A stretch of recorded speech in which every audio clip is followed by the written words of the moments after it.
On a previous video, I said, not a single recorded death from herbal medicines in 3,000 years. And someone replied, that's ridiculous.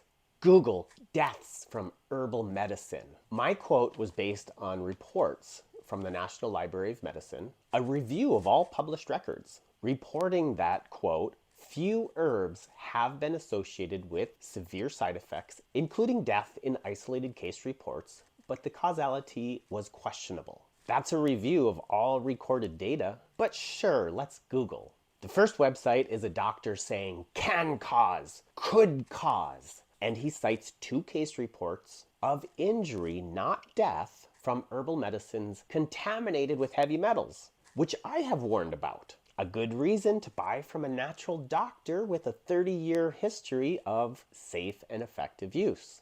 0 people hurt from my medicine in 30 years. Some minor side effects like tummy upset from consuming roots and bark, not totally unexpected.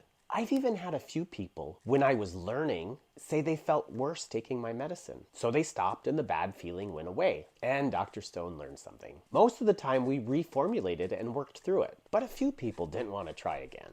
And I felt terrible for giving them such a bad introduction to such a beautiful medicine. But 0 serious side effects, including death. The next website is about kratom. Not sure how you say it, but I gather is a plant, but not used by any doctors that I know. There are poisonous plants, and doctors don't use them as medicine. The next one is an isolated case report. 2 weeks after starting herbs for her arthritis pain, she suffered liver failure. If it was the herbs in such a short period of time, did they test it for contamination? Do we know how many Advil or Tylenol she used prior to turning to herbs for her pain? There are questions, just like the study I quoted suggested. Next one is the National Library of Medicine. Reviewing safety issues again, identifying 3 case reports of death, which they said was from improper dosing and contamination with pharmaceuticals or heavy metals. Apparently there are people putting pharmaceuticals into pills and selling them as herbal medicine. That wouldn't come from us. Buy from a doctor or herbalist, or make your own. The next one is a warning about heavy metal contamination, specifically for travelers in Asia. Then another one on kratom, which I once tried from a smoke shop and it made me puke. I don't use it. And the last one is a case report. They found an undigested mulberry leaf in her stomach. I've never heard of swallowing whole leaves. Questions. I will assure you, when I die, I will have taken herbal medicines in the last week. But I wouldn't blame the herbs for my death. I would credit them with my life. I had a terminal illness, scleroderma, a disease you are supposed to die from, resolved with herbs. So I wouldn't have this much life without them. But in this case, there's questions. Did they check for toxicity? That's page 1 of Google, which is pretty consistent with the study quote. Now let's do the same search for pharmaceuticals. What do you get? The 3rd leading cause of death. Hundreds of thousands every year.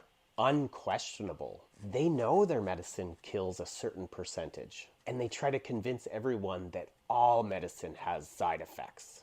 Okay, let's say we take credit for those 5. Even though I've taken several bottles of mulberry leaf with no side effects, we'll take it. Let's say nothing in life has 0 risk. Let's check benefits. There's no drug on the planet that can do that. Cortisone is their strongest anti-inflammatory, and it only helps a little bit. But it quickly causes kidney failure in this patient population. So you live longer, with less suffering, with no pharmaceuticals. They just tell you you're gonna die and send you home. Herbs resolved it, and I don't have to take the herbs anymore.